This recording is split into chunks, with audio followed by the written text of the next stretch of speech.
Good afternoon, all of you.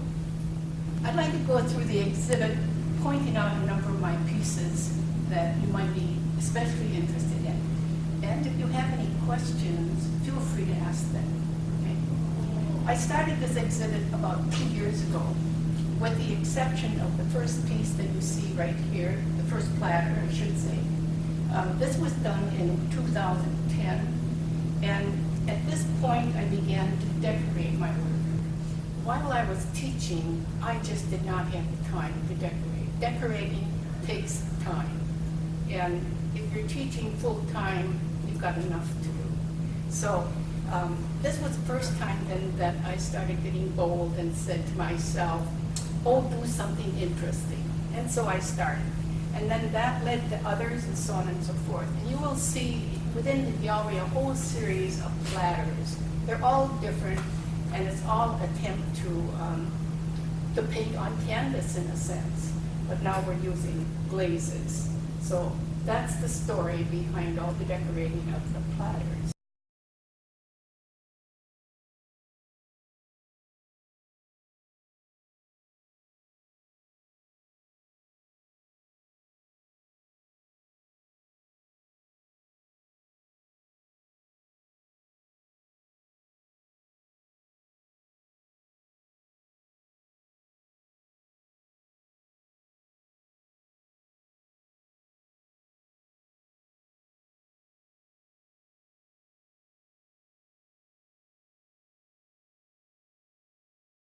The pieces that you see right here are simple canisters, and I have noticed that men tend to like these more than women. And I asked Alex why that might be, and he said a dark color would be one, and they're quite boldly stated, kind of strong looking, so that may explain it, but at any rate, it's an interesting facet.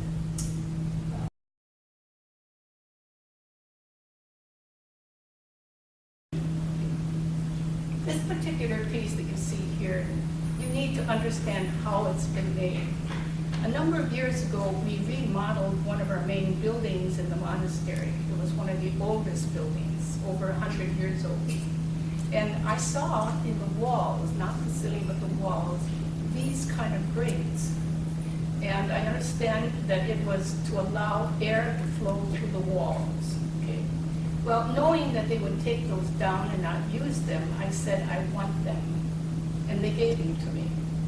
Now, I had plans for them, and this is what I've done. I would roll out a slab of clay, all right? And then I would coat the surface with cornstarch, you know, the kitchen cornstarch.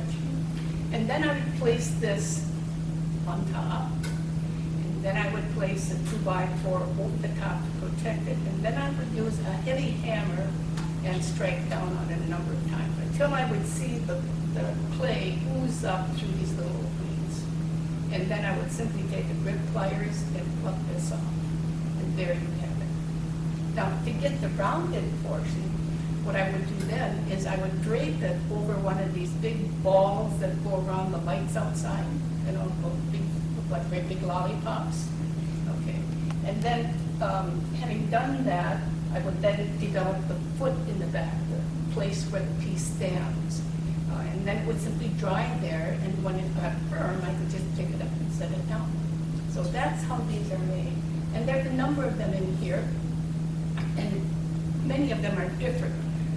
Because I wanted to show the various filigree kind of types that we have in the monastery. Now, what's interesting is that one reason why I wanted them in the exhibit is that being over 100 years old, the sisters who founded this institution saw these things on a daily basis. Now, that's interesting, I think, at least for me. So we'll see some more, and then you'll know how they're made. Okay?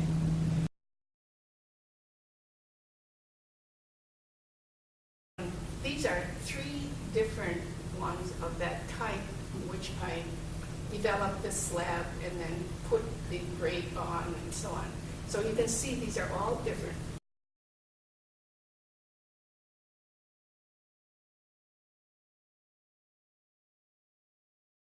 The pieces that you see here,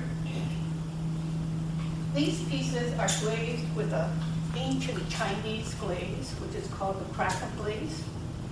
And the way to achieve the crackle is once the piece is made and then fired, and by the way, all the pieces in here have been fired twice. The first time at about 1700 degrees, and that leaves the clay porous. Okay? Then you glaze them, and glaze is simply chemicals mixed with water. So I would take these pieces then and dip them in that chemical.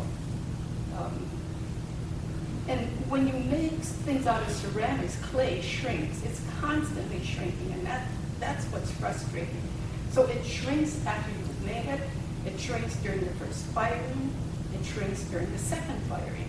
Now, you need to select a glaze that matches that kind of shrinkage. But in this case, the glaze shrinks a tiny bit more than the clay. And so something has to give. And so the glaze kind of cracks a little bit. So after I take it out of the kiln, what I do is I coat it with India ink. You know what India ink is? It's a real black ink. So I coat it with that, and then when that dries, I just wash it off, and this is what you see. It's a very, very ancient glaze. I use, one of the ingredients in this is soybean straw ash. And I learned that when I was at the, in Formosa, at the Palace Museum. One of the ladies that gave us a tour told us that, I said, I have a glaze like that, but I said, what ash do they use? And she said, soybean straw ash. So you learn by asking questions. The pieces you see over here have a kind of glaze that really frustrates me. I never know what it's going to do. I'm always hoping for the best, and sometimes it gives more than I'm hoping for, and sometimes less. But it has copper in it, and that's what's making it green. But it's also what's making it red. You see little spots of red in there. Copper is what's used to get a red glaze. But in order for the copper to turn red, you have to close off the kiln from as much oxygen as you dare. And that's called reduction. And that's what brings out the reddish color of the copper. So, any questions with this? Do you make your own glazes? I mix my own glazes, yes. If you buy glazes, just know that, half of it is water. So, you know, why pay for water when you can turn the faucet on? But it does mean having a selection of chemicals, which many people don't like.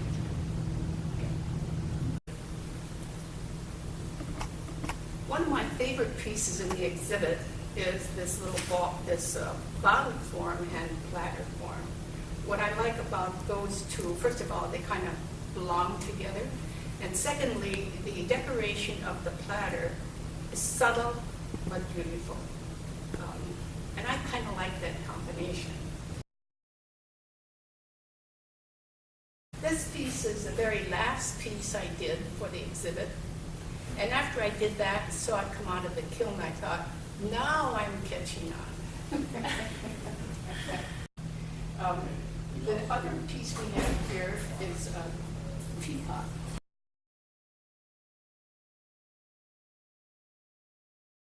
It's a teapot that will tip for you. And I've called it a teeter-totter teapot.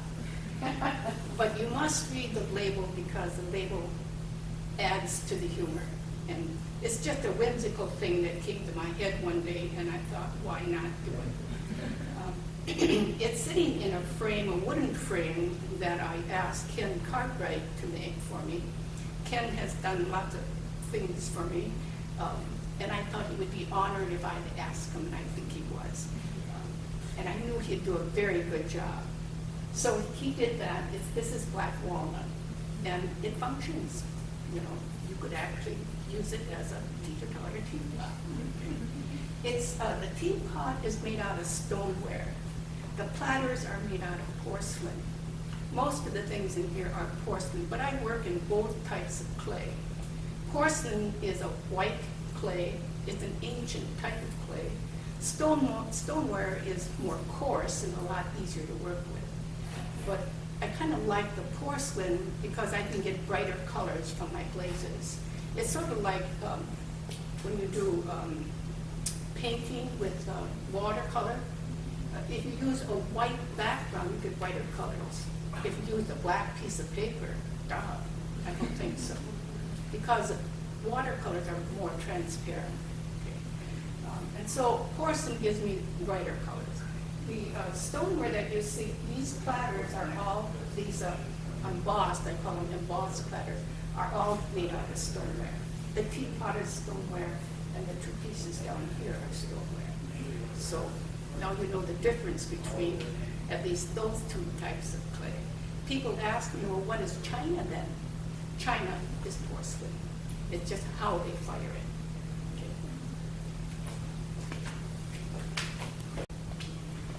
Here we have a series of more platters. And if you look at them rather carefully, you'll notice that in some cases I kind of got carried away. But you never know what's going to come out of the kiln, and I felt satisfied with all of them. Some of them are a little more subtle than others, but I think they're all quite nice. We have some that are a little more subdued over here, kind of a golden color on white. And they're a little softer, not quite as bold and harsh, but I think, again, the subtlety of them is there. This series of platters is much more subtle than the black on black and so on. And people have been asking me how I decide I'm going to decorate them. Well, I do think, and I try to make something interesting, but often the first brush stroke determines the rest of the decoration. Now, I don't know if any of you have ever worked in a curved surface. If you work on a curved surface on the outside, it's a lot easier than working on a curved surface on the inside. If I, for instance, when I glaze these, what I do is I dip them in glaze. If I dip straight down like this, then I would have a straight line where the glaze ends, right? If I tilt it and tip it down, I will have a curve, all right? That curve determines my first stroke many times. So in this case, here is where it began to curve, and I have this little line running like this. Okay. So then the next one, I just know what I'm going to do. Then I just vary that one, relate it to the first one until I finished. So that's how I kind of determine it. That's the bold line. Now the little intricate things, they're just fillers. It's like a pattern. So that's how I do that.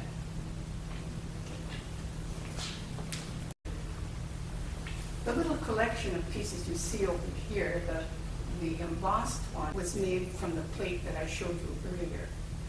It has a glaze that is more matted. It's not quite as shiny. And so I think it looks maybe a little richer. The four pieces below, there are two tripods, and those are inspired by ancient Chinese incense bowls.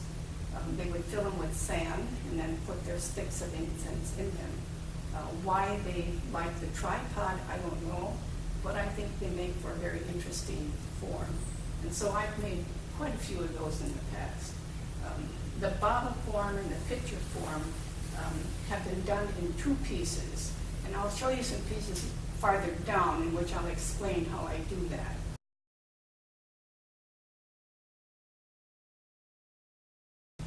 The three pieces that you see here, I refer to these as pillar bases. Now you all know what pillars are, and you all know what bases are. Now the reason why I call them pillar bases is, first of all, I'm very taken up and love pillars. You've been in our chapel, most of you, I think, and we have a series of very simple, you can think of them as simple pillars. They're very, very rich looking. They've been sandblasted, so they're not shiny, and that's part of their beauty. They're there every morning when I come to chapel. They're there in the evening. They're there doing their thing, being quiet, silent, strong, supportive. And I love them. I can never get tired of them. So one day I was thinking, how could I do that in clay? So this is the result. I've tried to give the sense of length, and then even the capital that we put on pillars, you know. So I made a series of these without a lid, and then I got thinking, they'd be pretty clever if we put a lid on them. If people want to use them for a vase, they can take the lid off and you've got a vase. If they want them for decoration, you can leave the lid on, and so on. So that's the idea behind them. Now, how do I make these? Well, as I grow older, I find that I don't have as much strength as I used to have. And so when you do this, you have a certain amount of clay, and the bigger you work, the more clay you've got. The more clay you've got, the more energy you need to make something happen. So I decided I'm not going to kill myself. I'm going to do it in steps. So I make this part first, let that firm up. Then I add this next little section without the filigree on here. And then I finish it off. Okay. And then I measure for the lid and do the lid. And lids are almost always fired on the pot. Now, if I put this lid on the pot and fire it, the glaze will make the lid stick. You never ever get it up. So in most cases, you just don't glaze these areas on here and or on the lid. Okay. This little part is added after the whole piece is put together. So by doing this, I can get various types of heights all the way up. When this part is ready, I put this part on, and then it's fired. So if you have any questions about this? Yeah. What's the most difficult part of decorating and glazing?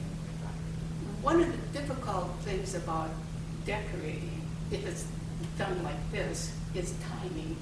Your clay has to remain semi-soft, semi-moist. Otherwise, the parts don't stick together.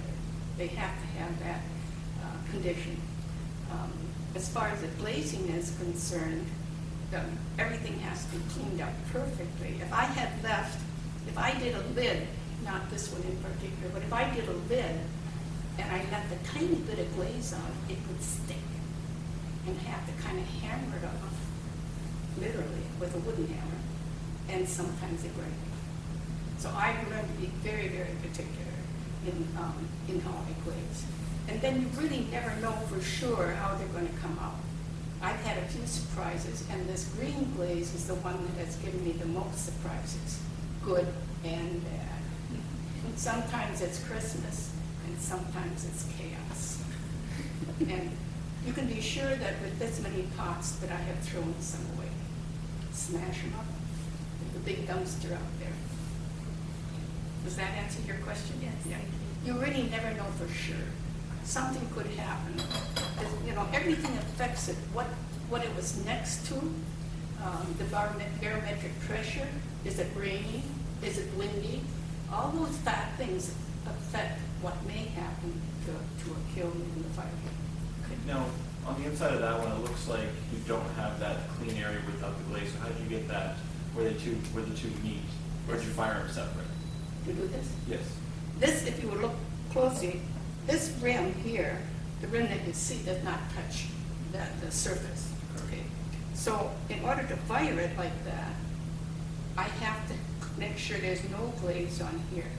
So you fired the lid and the pot separate, not together? In this case, I do, yeah. And in order to prevent glaze from going on there, I use a very small little sponge and a liquid wax. And I very carefully, you don't want to have the jitters when you do this. And then after it's glazed, I go back and check to make sure there's no little beads of glaze on. It's a very time-consuming thing. And when I was teaching, I would never do a series of glazing when the students were around. I'd always wait for some long weekend or vacation.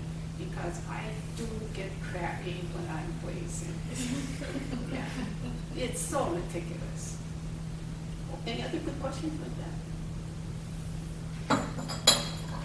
You spoke about being surprised at how things turn out sometimes. Is there a lot of that in any given art field, that there's that this element of surprise both feeds you and destroys you? I primarily have worked in ceramics and jewelry. And I have a former jewelry student here. He could answer that question regarding jewelry. For instance, if you're casting and you didn't set up your model properly, which is made out of wax, and then you try to cast, forget it, and you start all over.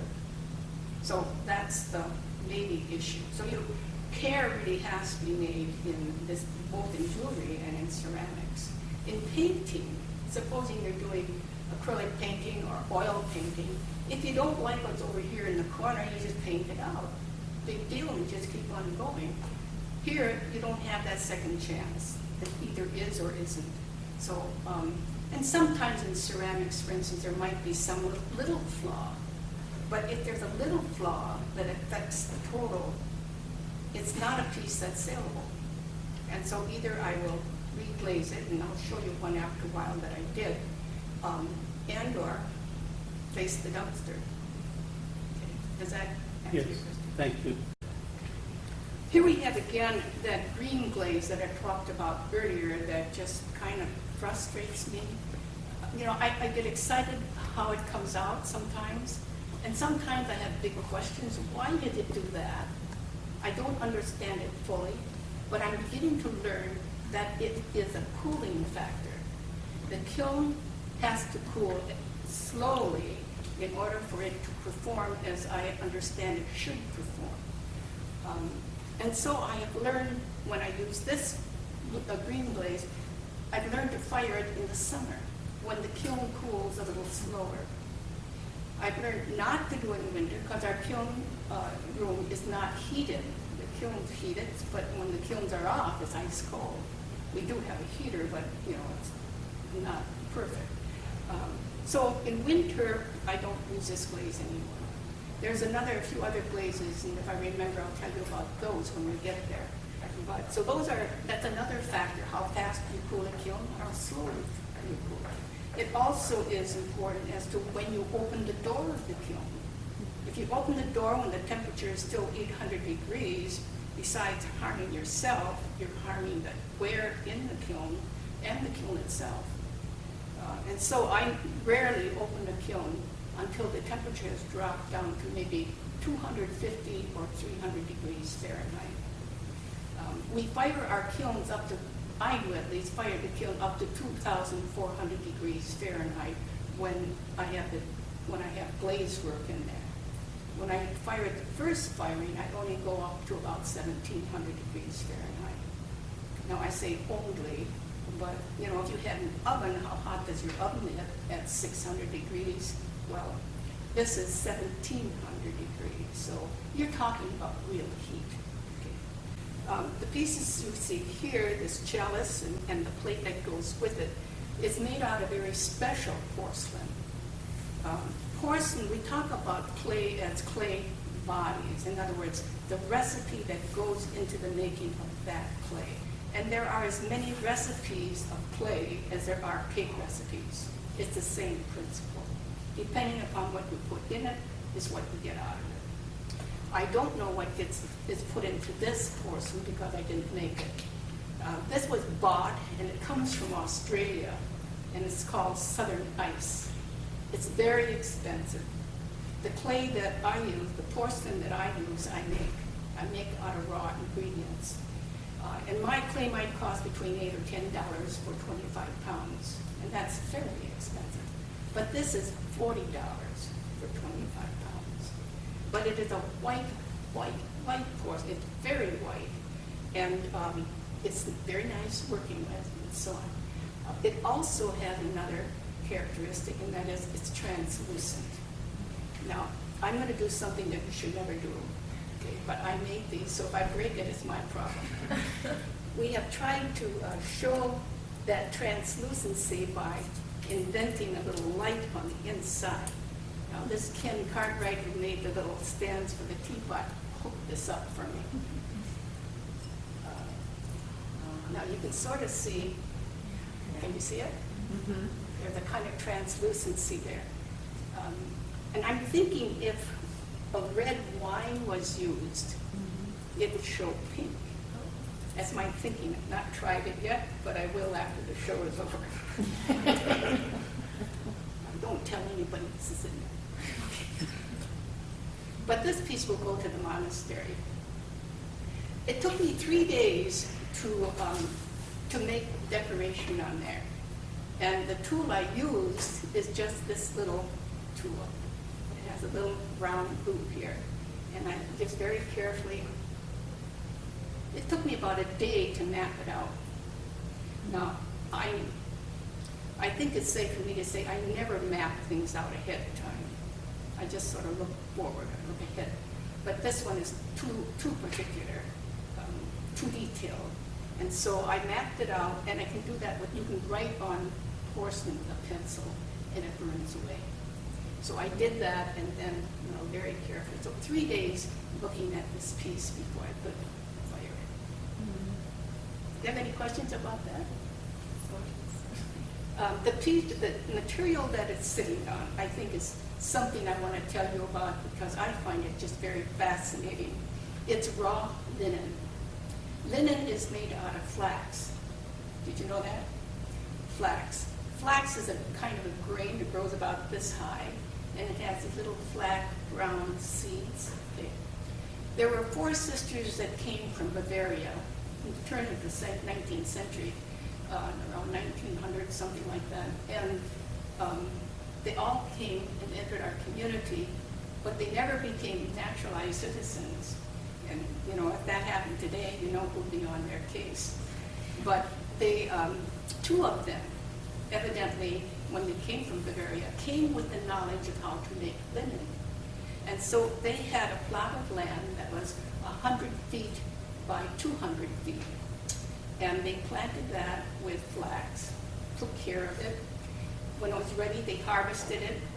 And the fiber that's used on flax is around the stalk. It's a fine, you can pull it off. And it's very strong. I should have brought a piece with me. So they would harvest it, and then they would save the seed for next year's planting. Then what they did is they soaked it in our Lake Sarah. There's a little tiny puddle out in our woods, a Lake Sarah we call it.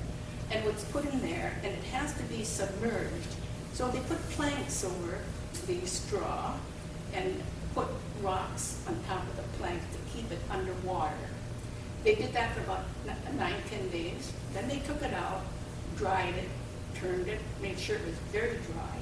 And then they would lay, once it's really nice and dry, they would lay it over a kind of a grill, and with wooden paddles, they would pound it. And what would happen is that the inner core would break away, and you would end up with the fiber. Then they would take that fiber, and they would turn it into thread, and then somebody else would weave it. One of the 2 would weave it. So that's how this was made. And this was made by those sisters, Sister Katrina and Sister Elfina from Bavaria. And when you have time, look at it very closely because it's just a beautiful weave. You have questions with that?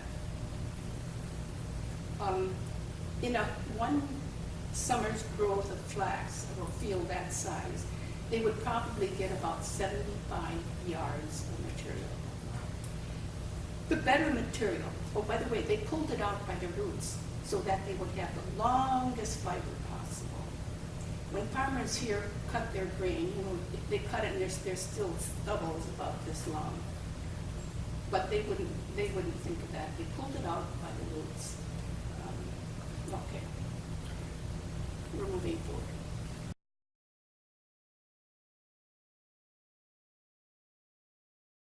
The 3 little jars that you see here as we were setting up the show, and as the two work-study students that was helping our gallery director, who, by the way, is Jill Doubleby, they kind of loved them, but they started calling them my jelly beans.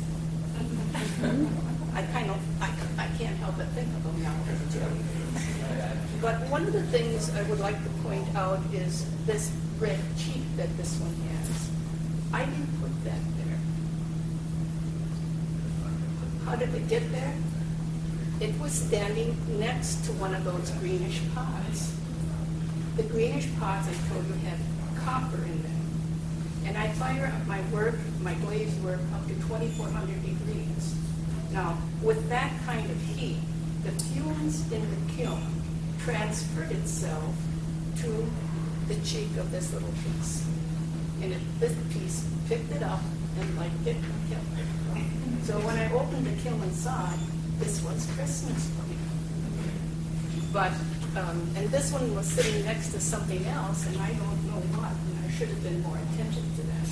And then the far one was sitting towards something, and I didn't catch that either. When I was teaching my students, I would always have them unload the kiln themselves so that they could learn something about what affects what. And this is a real good case in point. So I was grateful for that. And it was a Christmas, let's say, put it that way. Here we have two bowls that I wanted to put at kind of a high eye level so that you could see the outer form. That's a little sensitive thing that if you're interested in clay or if you want to learn about pots, those are things you want to really look for. They're very simple forms, but quite elegant.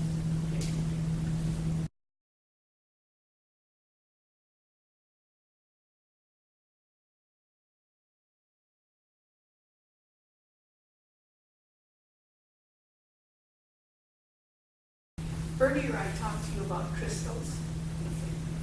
What's interesting here is that we have three little pots, and if you saw them closely, you would see kind of greenish golden specks on them. Those are crystals.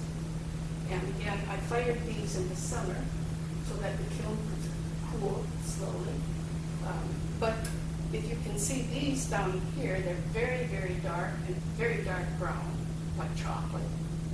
Those were fired in winter. It's the same glaze. So that's another little example of how weather affects what you're doing. We'll talk about this one.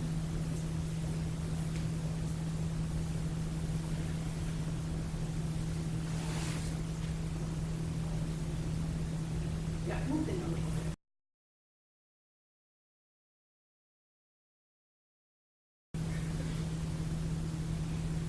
The interesting thing about this form is that initially I glazed it and fired it with kind of a white glaze.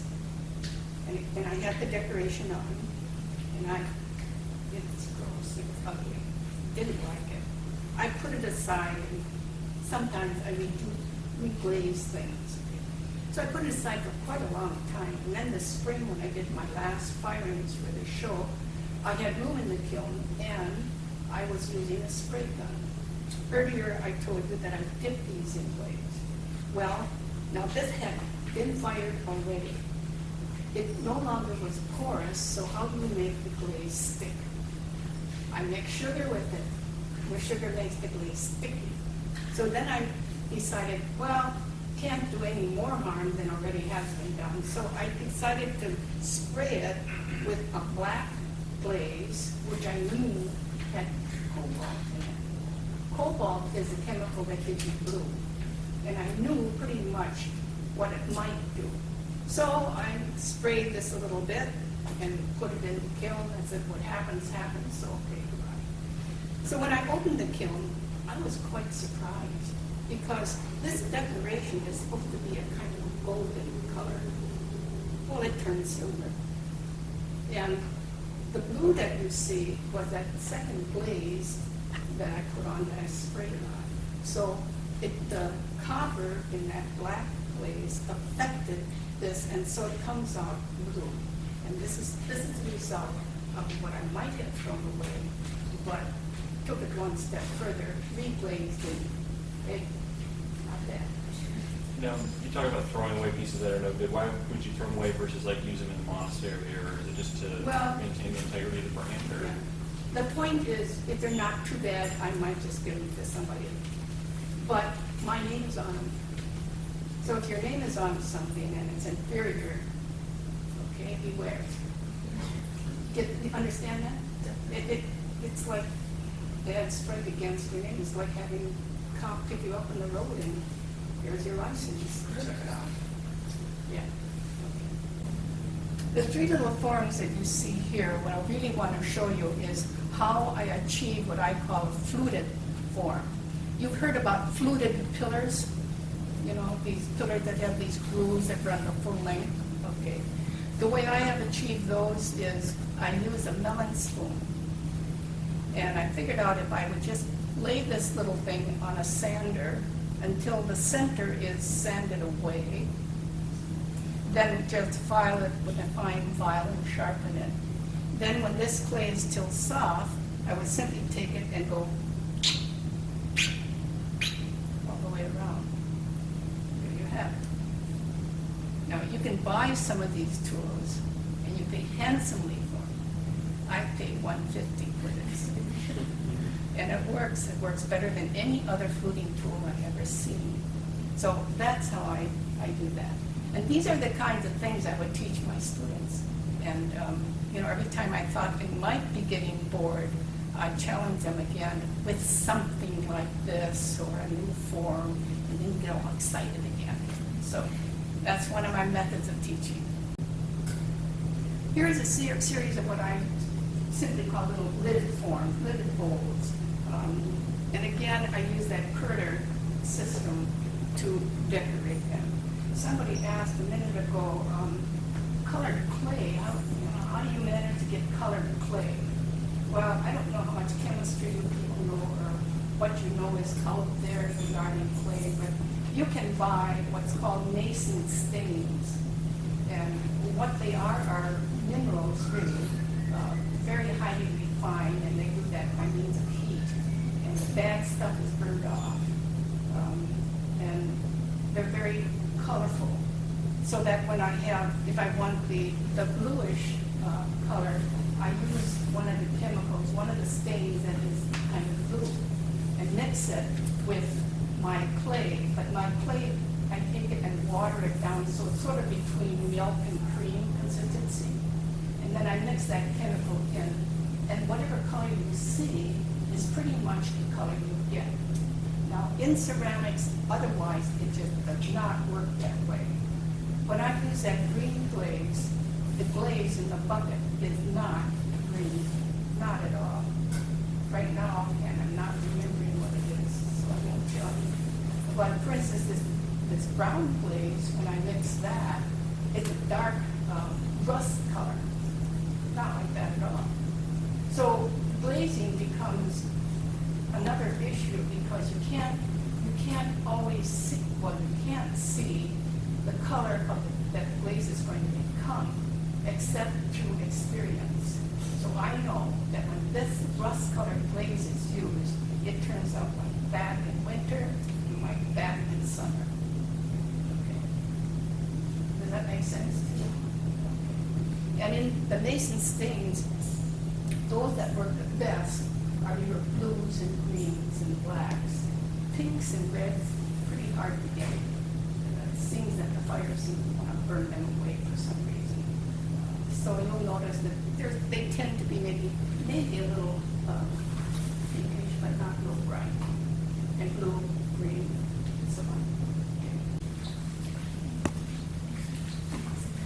Feel free to come in. Feel free to ask questions. We're just doing a little video here, but you're all part of it. Right? Our deposit you see here, teapots, again, you will see 5 cups, not 6 or 7 or 4. Traditionally, what I do.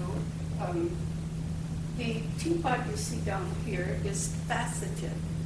Okay? In other words, I take a knife, I throw the clay thicker, and then I take ordinary kitchen knife and slice the sides. and then I sweat because there are times when I cut too deep, go right through it, toss it away, do another one. So that's how that little thing is achieved. A teapot is made up in parts. You fill the body of it first, develop the lid, then this little spout is thrown as a separate piece. When everything is ready, you develop that, attach it to the body of the teapot. And then these little lugs are put on and then fired. Now, in this case, this teapot is made very differently in the sense that I threw a bowl, that's the bottom, another bowl became the top, joined them in the middle, and then finished it off. This was then added, and those of you who know anything about throwing pots, you throw the placement for the lid when you throw the pot, right? In this case, I carved it in because this is a bowl turned upside down, and this was the bottom of the bowl. So I carved that in, then measured for a lid and hoped I had it right, because this one already had shrunk, and then I throw a lid when it didn't shrunk, so sometimes it won't fit. So that's how that type of thing is done. These cups that you see were thrown in one piece, and don't lift these up or touch them, but that little thing here makes this cup very pleasant to hold. And the sensation of using ceramics is also very, very important. Okay. Any questions with this set?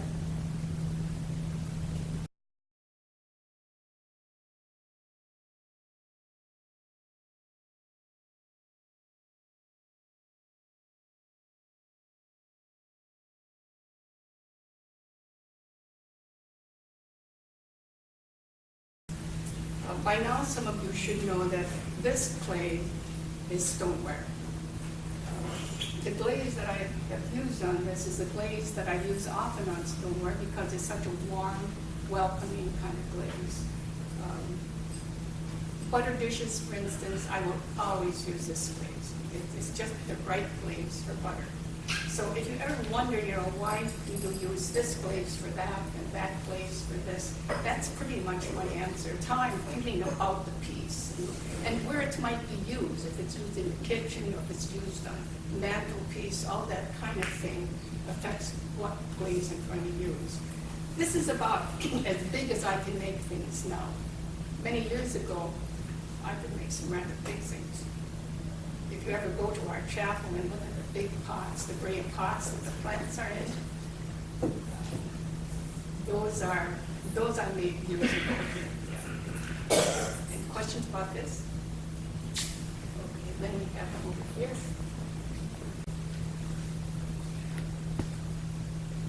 All right, here we have two vases, and in this case, they don't have a little cap on them.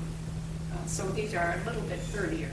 And then several bowls that are decorated, and sometimes for bowls, I like to do something to the rim. When you look at a bowl like this, what is it that you see first? Usually, it's the rim, partly because it contrasts with that setting. But in order for you at least to stop and really look at it, I'll do something to the rim, and hopefully you will see it in a different light. The problem with most of us is that we really don't see what we think we see. Have you ever noticed this or that or the next thing? You ask people that, what? I never saw it. And it's, you've had that experience, I'm sure. Why didn't I see that? Well, we have to learn to be observant, and artists tend to be very observant. Because as I do a piece like this, every part of it is important because every part contributes to the whole. So that maybe helps you understand some of this.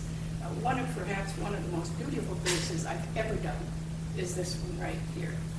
In this case, everything turned out right. The piece itself is fine, simple but fine. And the glaze and the decoration is just perfect. I can't say that to all my work. Some of it is pretty good, some of it is better than others, but that one is perfect. Any questions? I love questions, you know. I've taught a long time, I've got lots of them.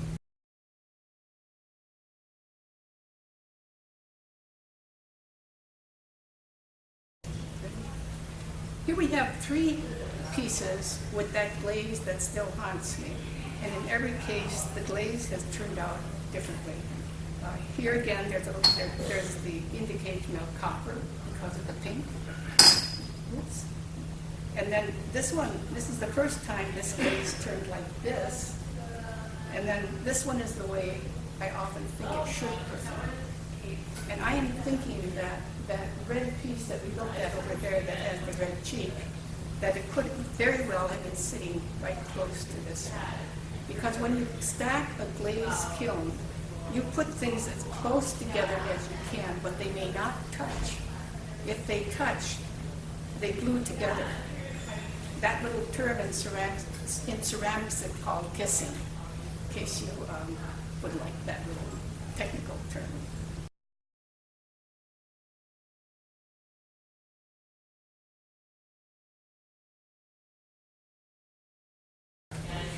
This type of glaze is referred to as a matte glaze. It's not shiny, it's not even satin, but it feels very much like satin money.